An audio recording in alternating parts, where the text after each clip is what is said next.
വിശുദ്ധ മത്തായിയുടെ സുവിശേഷം 16-ാം അധ്യായം 19-ാം തിരുവചനം. സ്വർഗരാജ്യത്തിൻ്റെ താക്കോലുകൾ ഞാൻ നിനക്ക് തരുന്നു. നീ ഭൂമിയിൽ കെട്ടുന്നതെല്ലാം സ്വർഗത്തിലും കെട്ടപ്പെട്ടിരിക്കും, നീ ഭൂമിയിൽ അഴിക്കുന്നതെല്ലാം സ്വർഗത്തിലും അഴിക്കപ്പെട്ടിരിക്കും. സൗഖ്യത്തിൻ്റെ കൂദാശകളാണ് വിശുദ്ധ കുംഭസാരവും രോഗ്യലേപനവും. സഭാപിതാക്കന്മാർ ഇതിനെ വിളിക്കുന്നത് രണ്ടാമത്തെ മാമോദീസ എന്നാണ്. യേശുവിൻ്റെ സ്നേഹവും വാത്സല്യവും കൃപയും നമ്മിലേക്ക് ഒഴുകുന്ന കൂദാശയാണ് കുംഭസാരം എന്ന കൂദാശ. വിശുദ്ധ ഫൗസ്റ്റീന പുണ്യവതിയുടെ ഡയറിയിൽ 1602 ഖണ്ഡികയിൽ ഫൗസ്റ്റീന പുണ്യവതി ഇങ്ങനെ എഴുതി വെച്ചു. ഈശോ വിശുദ്ധ ഫൗസ്റ്റീന പുണ്യവതിക്ക് വെളിപ്പെടുത്തി കൊടുക്കുകയാണ്: മകളെ, നീ കുംഭസാരിക്കുവാനായി എൻ്റെ കരുണയുടെ നീരുറവയെ സമീപിക്കുമ്പോഴെല്ലാം എൻ്റെ ഹൃദയത്തിൽ നിന്നും പുറപ്പെട്ട രക്തവും ജലവും നിന്റെ ആത്മാവിലേക്ക് ഒഴുകിയിറങ്ങി അതിനെ വിശുദ്ധീകരിക്കുന്നു.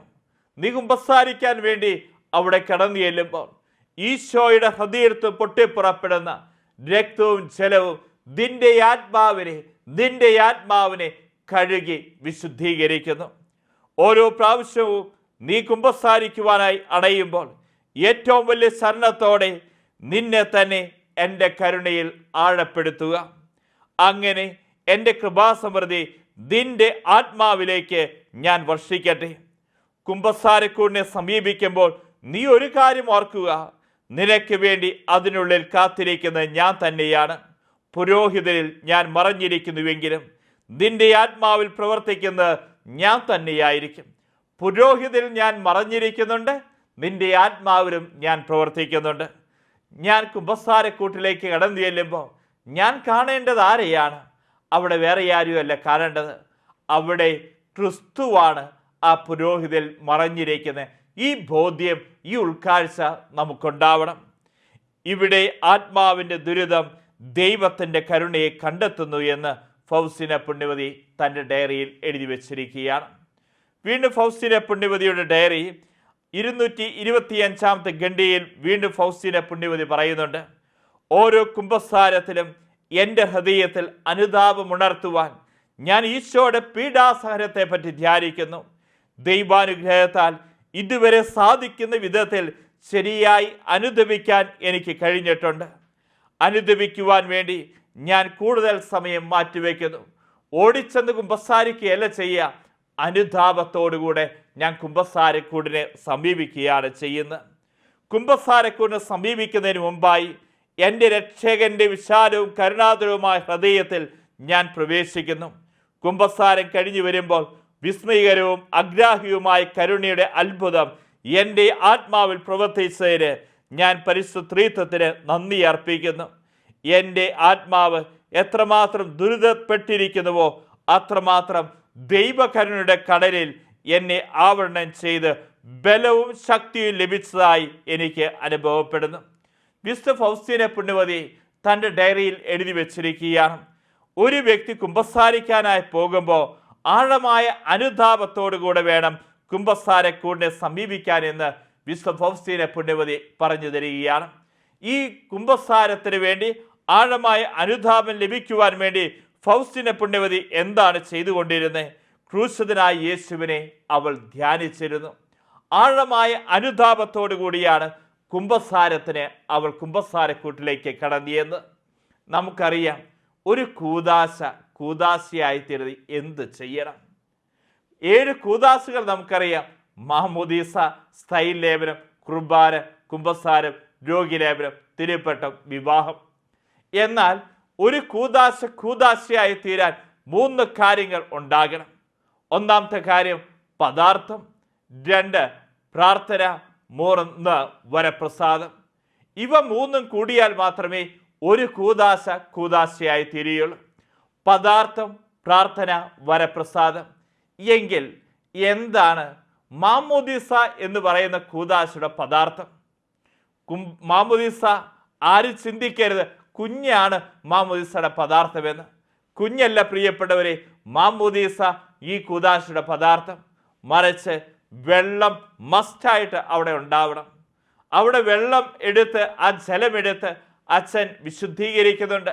അതിനുശേഷം അച്ഛൻ വെഞ്ചരിച്ച് പ്രാർത്ഥിച്ച് ആ കുഞ്ഞിന്റെ ശിരസ്സിൽ ഒഴിച്ചുകൊണ്ട് പറയുന്നുണ്ട്, പിതാവിൻ്റെയും പുത്രന്റെയും പരിശുദ്ധാത്മാവിൻ്റെയും നാമത്തിൽ യൗസേപ്പ് മാമോദീസ മുക്കപ്പെടുന്നു. അപ്പോഴാണ് ആ കൂദാശയിലേക്ക് ദൈവത്തിന്റെ വരപ്രസാദം ഒഴുകുന്നത്.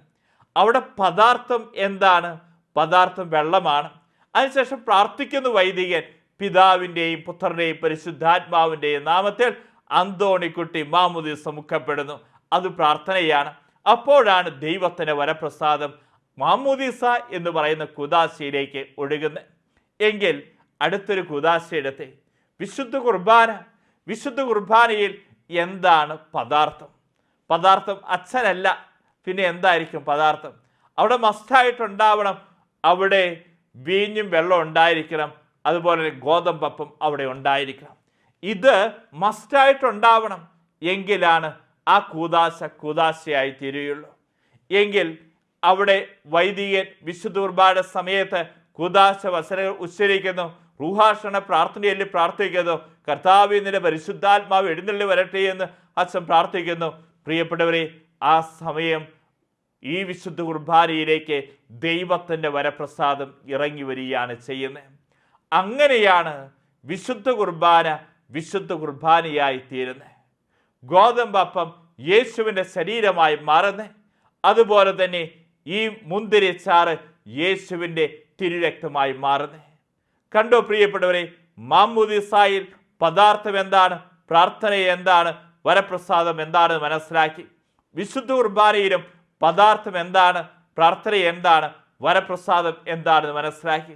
എങ്കിൽ നിങ്ങളോട് അച്ഛൻ ചോദിക്കട്ടെ, എന്താണ് വിശുദ്ധ കുംഭസാരം എന്ന് പറയുന്ന കൂദാശയിലെ പദാർത്ഥം? അവിടെ എന്തെങ്കിലും പദാർത്ഥം ഉണ്ടോ? പലപ്പോഴും ചിന്തിക്കാറുണ്ട്, എന്താണ് വിശുദ്ധ കുംഭസാരത്തിലെ പദാർത്ഥം? അവിടെ നമ്മൾ നോക്കിക്കഴിഞ്ഞു കഴിഞ്ഞാൽ പാപങ്ങളാണോ പദാർത്ഥം? അതിനെ ആരും പദാർത്ഥം എന്ന് വിളിക്കാൻ പറ്റില്ലല്ലോ. എങ്കിൽ പ്രിയപ്പെട്ടവരെ, നല്ല കുംഭസാരത്തിന് വേണ്ട കാര്യങ്ങൾ എത്രയാണ് നമുക്കറിയാം. 1, പാപങ്ങളെല്ലാം ക്രമമായി ഓർക്കുന്നത്. 2, പാപങ്ങളെ പറ്റി പശ്ചാത്തപിക്കുന്നത്. കുംഭസാരം എന്ന കൂദാശയുടെ പദാർത്ഥം ഒരു വ്യക്തി തിരിച്ചറിഞ്ഞു, അത് ആഴമായ അനുതാപമാണ്, ആഴമായ പശ്ചാത്താപമാണ്. ഈ പശ്ചാത്താപത്തിൻ്റെ ഈ ദാഹം ഒരു വ്യക്തിയുടെ ഉള്ളിലുണ്ടെങ്കിൽ മാത്രമേ ആ കുംഭസാരമായി തീരുകയുള്ളൂ. പല വ്യക്തികളുടെ കുംഭസാരം വാലിഡ് ആവുന്നില്ല. കാരണം എന്താ? ഞാൻ കുറേ പാപം ചെയ്തിട്ടുണ്ട്, കുറേ പാപമൊക്കെ ചെന്ന് അച്ഛൻ്റെ അടുത്ത് പറയുന്നുണ്ട്. പക്ഷേ ആഴമായ അനുതാപം, ആഴമായ പശ്ചാത്താപത്തോടുകൂടെ ഒരു വ്യക്തി കുമ്പസാരിക്കുമ്പോഴാ ആ കുമ്പസാരം വാലിഡായി തീരുകയുള്ളൂ. അല്ലാതെ ഞാൻ കുറെ പാപം ചെയ്തിട്ടുണ്ട് എന്ന് പറഞ്ഞ് കുമ്പസാരിച്ചുകൊണ്ട് കാര്യമില്ല. ഈ പദാർത്ഥം ആഴമായ പശ്ചാത്താപം, ആഴമായ അനുതാപം, ഈ അനുതാപത്തോടുകൂടെ ഒരു വ്യക്തി തൻ്റെ പാപങ്ങൾ ഏറ്റുപറയുമ്പോൾ അച്ഛൻ പ്രാർത്ഥിക്കുന്നു, അനുദപിക്കുന്ന പാപിയെ വിശുദ്ധീകരിക്കുന്ന കർത്താവിന്റെ കൃപയാൽ എനിക്ക് ലഭിച്ച പൗരോഹിത്യ വരങ്ങളാൽ പിതാവിൻ്റെയും പുത്രന്റെയും പരിശുദ്ധാത്മാവിൻ്റെയും നാമത്തിൽ നിന്റെ പാപങ്ങൾ മോചിക്കപ്പെടുന്നു. അച്ഛൻ പ്രാർത്ഥിക്കുന്നു. ആ സമയം ദൈവത്തിൻ്റെ വരപ്രസാദം ആ വ്യക്തിയിലേക്ക് ഒഴുകുന്നു. അപ്പോഴാണ് കുംഭസാരം വാലിഡായി തീരുന്നത്. പലപ്പോഴും നമ്മുടെ ആത്മീയ ജീവിതത്തിൽ നമ്മളൊന്ന് ചിന്തിച്ചു നോക്കി, ധ്യാനങ്ങളെ ചിന്തിച്ചു നോക്കി. നല്ല കുംഭസാരം വേണം. ആഴമായ കുംഭസാരം നമ്മൾ നടത്താൻ വേണ്ടി ആഗ്രഹിക്കുന്നുണ്ട്. ആഴമായ അനുതാപവും പശ്ചാത്താപവും നമ്മുടെ ഉള്ളിൽ ഉണ്ടാവുന്നുണ്ടോ? എന്താണ് ഈ ആഴമായ അനുതാപവും പശ്ചാത്താപവും? ഒരു കൊച്ചിനോട് അമ്മ പറയുകയാണ്, മോനെ കടയിൽ പോയി സാധനം മേടിച്ചോണ്ട് പോടാ. ആ സമയത്ത് ആ കൊച്ച് ആദ്യം അങ്ങോട്ട് തർക്കത്തിന് പറയും, എനിക്ക് പറ്റില്ല.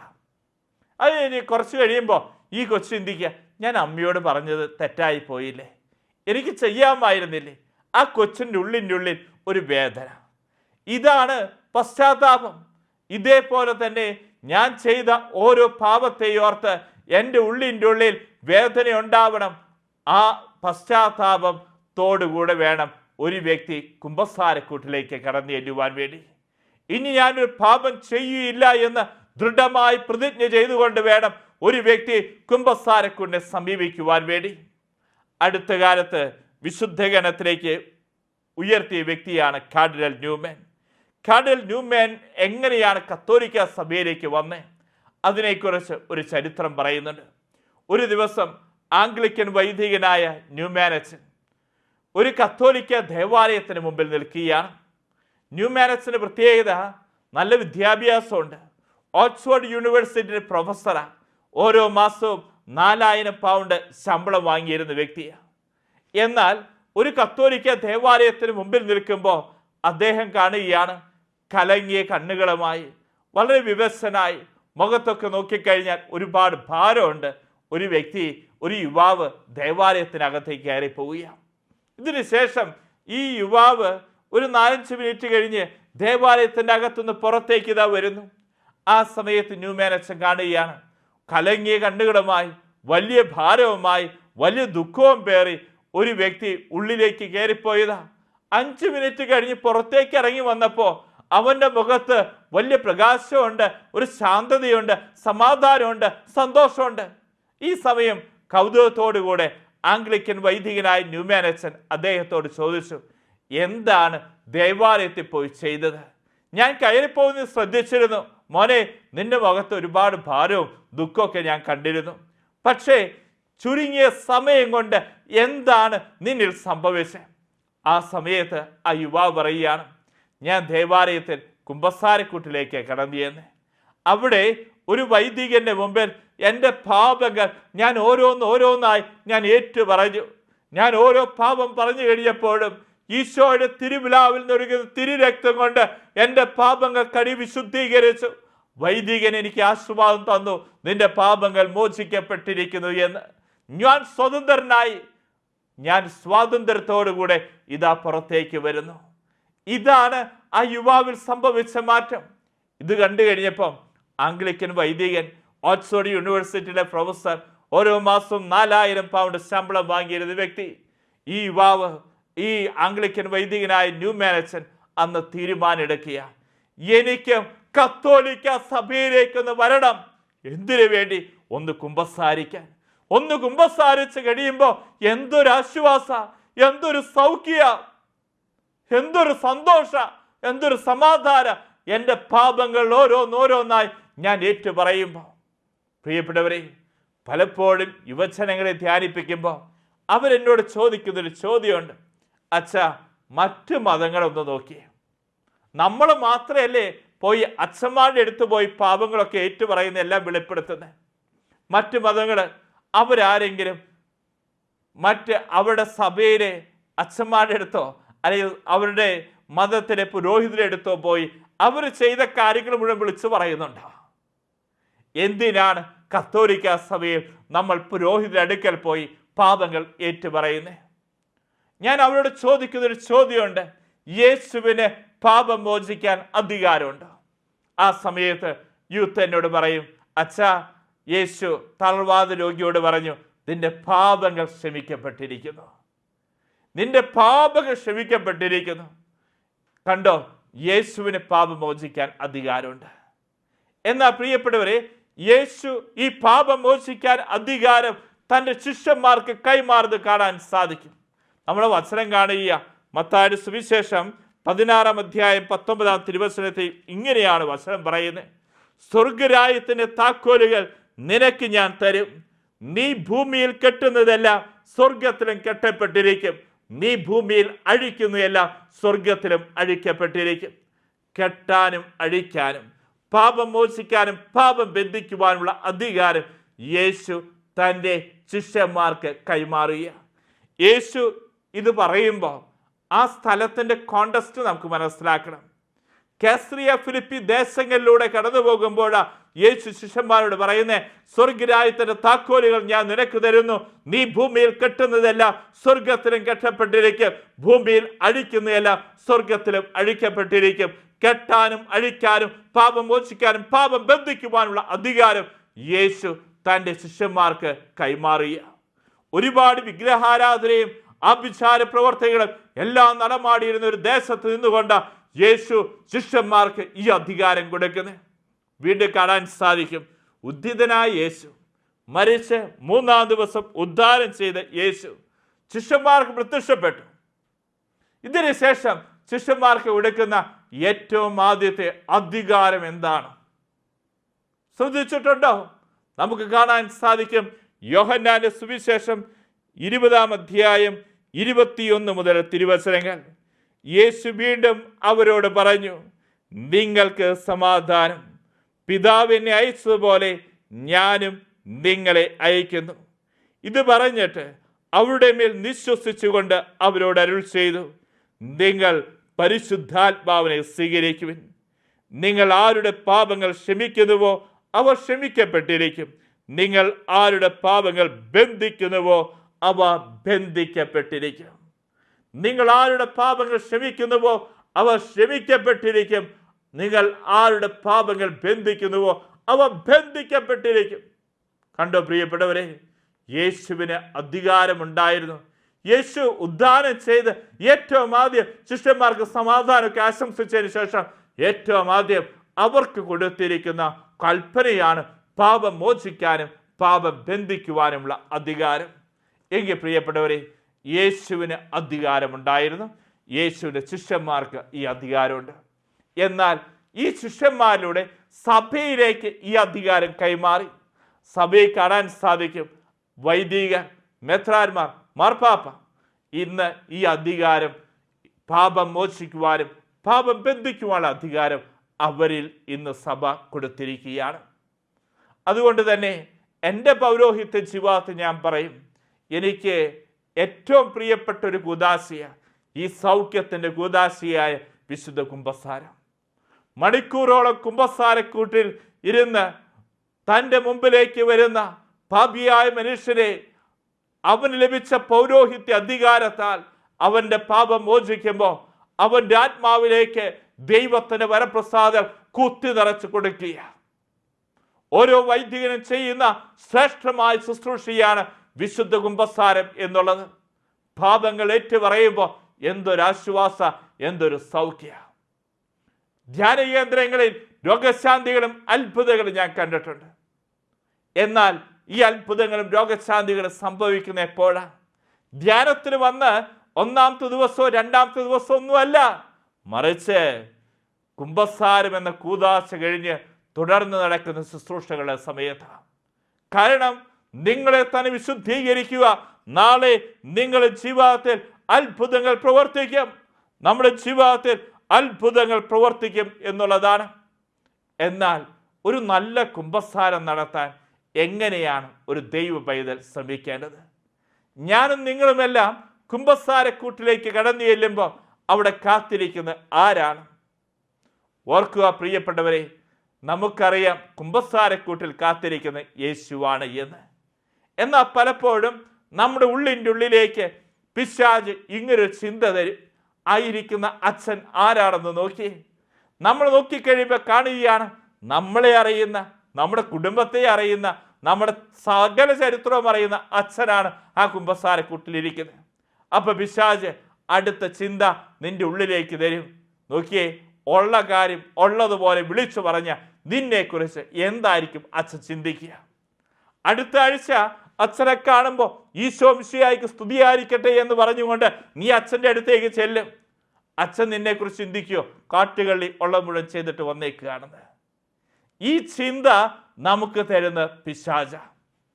അതുകൊണ്ട് തന്നെ പല വ്യക്തികളും നല്ല കുമ്പസാരം നടത്തുന്നില്ല, കള്ളക്കുമ്പസാരം നടത്തുന്നത്. കള്ളക്കുമ്പസാരം നടത്തുമ്പോൾ തിരിച്ചറിഞ്ഞു, ആ കുമ്പസാരം പൂർണ്ണമല്ല, അത് കള്ളം നിറഞ്ഞ കുമ്പസാര. എന്നാൽ വിശുദ്ധാത്മാക്കളെ ജീവിതത്തെ കാണാൻ സാധിക്കും. വിശുദ്ധാത്മാക്കൾ അവർ അറിയുന്ന വൈദികരുടെ മുമ്പിൽ, അവരെ അറിയുന്ന വൈദികരുടെ മുമ്പിലാണ് കുമ്പസാരിച്ചിരുന്നത്. കേരളത്തിലേക്ക് ഒന്ന് തിരിഞ്ഞു നോക്കി, വിശുദ്ധ അൽഫോൻസമ്മ കുമ്പസാരിക്കാൻ വേണ്ടി ഭരണങ്ങാനം ഭാഗത്തുള്ള എല്ലാ പള്ളികളിലും കയറിയിറങ്ങി തന്നെ അറിയാത്തൊരു അച്ഛനെ അന്വേഷിച്ച് നടന്നു എന്നല്ല ചരിത്രം പറയുന്നത്. അവൾ അറിയുന്ന വൈദികനായ CMI വൈദികനായ റോംലൂസ് അച്ഛൻ്റെ അടുത്ത വിശുദ്ധ അൽഫോൻസമ്മ കുമ്പസാരിച്ചിരുന്നത്. ഇതേപോലെ തന്നെ ഓർക്കുക, വിശുദ്ധ മറിയം ത്രേസ്യ കുമ്പസാരിക്കാൻ വേണ്ടി കുഴിക്കാട്ടുശ്ശേരി ഭാഗത്തെ എല്ലാ പള്ളികളിലും കയറിയിറങ്ങി അവൾ അറിയാത്ത ഒരച്ഛനെ അന്വേഷിച്ച് നടന്നു എന്നല്ല, അവൾ അറിയുന്ന വൈദികനായ വിധേയത്തിൽ അച്ഛൻ്റെ അടുത്താണ് അവൾ ആത്മീയ കാര്യങ്ങൾ പങ്കുവെച്ച് കുമ്പസാരം നടത്തിയത്. എങ്കിൽ പ്രിയപ്പെട്ടവരെ, ഞാനും നിങ്ങളുമെല്ലാം കുമ്പസാരക്കൂട്ടിലേക്ക് കയറി ചെല്ലുമ്പോൾ അവിടെ ഇരിക്കുന്ന മറ്റാരുമല്ല, ഈശോയാണ് കുമ്പസാരക്കൂട്ടിൽ കാത്തിരിക്കുന്നത് എന്നുള്ള ബോധ്യം നമുക്കുണ്ടാവണം. ഈ വിശുദ്ധാത്മാക്കളൊക്കെ അവരെ അറിയുന്ന വൈദികരുടെ മുമ്പിലാണ് കുമ്പസാരിച്ചിരുന്നത്. ജോൺ പോൾ രണ്ടാമൻ മാർപ്പാപ്പയെ കുറിച്ച് പറയുന്നു, അദ്ദേഹം എല്ലാ വെള്ളിയാഴ്ചയും കുമ്പസാരിച്ചിരുന്നു. ആരായി തീർന്നു? വിശുദ്ധ മദർ തെരേസയെ കുറിച്ച് പറയുന്നു, എല്ലാ വെള്ളിയാഴ്ചയും കുമ്പസാരിച്ചിരുന്നു. ഇത്രമാത്രം പാപങ്ങളോ?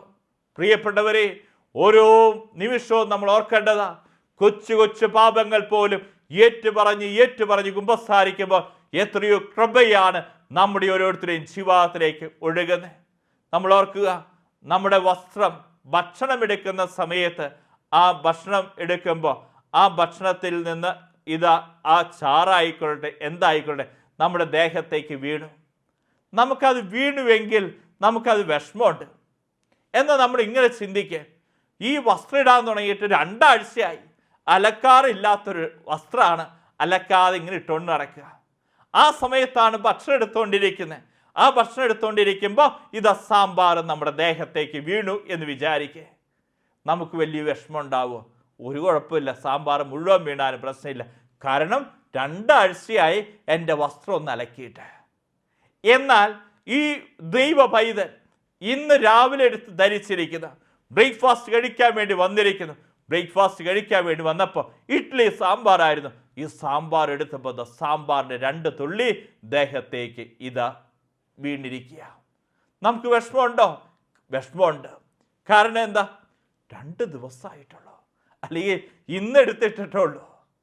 ഇതേപോലെ തന്നെ പ്രിയപ്പെട്ടവരെ, കുമ്പസാരം എന്ന കൂദാശയുടെ ദൈർഘ്യം കൂടി, ഈ പാപത്തിന്റെ കരം കൂടി പിന്നെ എന്തോരം പാപം ചെയ്തു കഴിഞ്ഞാലും നമുക്കൊരു വിഷമമില്ല. നമ്മുടെ ഹൃദയം കഠിനമായിരിക്കുന്ന അവസ്ഥ.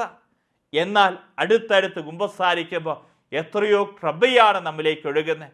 നമ്മൾ ചെയ്യുന്ന കൊച്ചു കൊച്ചു പാപങ്ങൾ പോലും നമ്മുടെ ആത്മാവിനെ ഒത്തിരിയേറെ വേദനിപ്പിക്കുന്നുണ്ട് എന്നുള്ള ബോധ്യത്തോടു കൂടെ കുമ്പസാരക്കൂട്ടിലേക്ക് കടന്നു ചെല്ലണം. പ്രിയപ്പെട്ടവരെ, ഒരു വ്യക്തി കുമ്പസാരിച്ച് കഴിയുമ്പോൾ എന്താ സംഭവിക്കുന്നത്? ആ കുഞ്ഞ് പൂർണ്ണമായി ഒരു ആത്മീയ സ്വാതന്ത്ര്യത്തിലേക്ക് ആ കുഞ്ഞ് ഉയർത്തപ്പെടുക. ഓരോ കുമ്പസാരക്കൂടും യേശുവിന്റെ കാൽവരിയിലെ കുരിശ് വെട്ടിക്കീറി ഉണ്ടാക്കിയതാ. നീ ഓരോ പാപം പറയുമ്പോഴും ഓർത്തോ, യേശുവിന്റെ കാൽവരിയിലെ കുരിശ് വെട്ടിക്കീറി ഉണ്ടാക്കിയതാ കുമ്പസാരക്കൂട്. ഓരോ പാപം പറയുമ്പോഴും യേശുവിന്റെ തിരുവിലാവിൽ നിന്നൊഴുകുന്ന തിരുരക്തം. വിശുദ്ധ ഫൗസ്തീന പുണ്യവതിയോട് ഈശോ പറഞ്ഞതുപോലെ ഈശോയുടെ തിരുച്ചങ്കയിൽ നിന്നൊഴുകുന്ന രക്തവും ജലവും നിന്റെ ആത്മാവിനെ കഴുകി വിശുദ്ധീകരിക്കുക. നമുക്ക് പ്രാർത്ഥിക്കാം പ്രിയപ്പെട്ടവരെ. കുമ്പസാരം എന്ന അനുഗ്രഹീതമായ സൗഖ്യത്തിന്റെ കൂദാശയെ നമുക്ക് സ്വീകരിക്കാം. എത്രയോ മക്കൾ തളർന്നു കിടക്കുന്നുണ്ട്, ആത്മീയമായി തളർന്നു കിടക്കുന്ന അവസ്ഥ, ചില ശാരീരികമായി തളർന്നു കിടക്കുന്ന അവസ്ഥ. നീ ഒന്ന് പാപങ്ങൾ ഏറ്റുപറഞ്ഞ് ഒരു മുഴുവൻ കുമ്പസാരം നടത്തി. കർത്താവ് നിന്നെ കൈപിടിച്ചുയർത്തും. താഴ്വാദ രോഗിയോട് യേശു പറഞ്ഞില്ലേ, നിന്റെ പാപങ്ങൾ ക്ഷമിക്കപ്പെട്ടിരിക്കുന്നു. പ്രിയപ്പെട്ടവരെ, നമ്മുടെ ആത്മീയ ജീവിതത്തിൽ ഒരുപാട് പാപങ്ങൾ ഞാൻ ചെയ്തു പോയി. ഒരുപാട് പാപത്തിന്റെ ലാഞ്ചനകൾ എൻ്റെ ഉള്ളിലുണ്ട്. നിന്റെ സൗഖ്യദായമായ കൂദാശയായ കുമ്പസാരക്കൂടിനെ സ്വീകരിക്കാൻ നീ എനിക്ക് കൃപ തരണമേ. ഒരു നല്ല കുമ്പസാരം നടത്തി എന്നെ തന്നെ വിശുദ്ധീകരിച്ച് ഈശോയ്ക്ക് പ്രിയപ്പെട്ട ഏറ്റവും സ്ഫുടമായ ഒരാത്മാവാക്കി എന്നെ മാറ്റണമേ. പിതാവിൻ്റെയും പുത്രൻ്റെയും പരിശുദ്ധാത്മാവിൻ്റെയും നാമത്തിൽ ആമേൻ.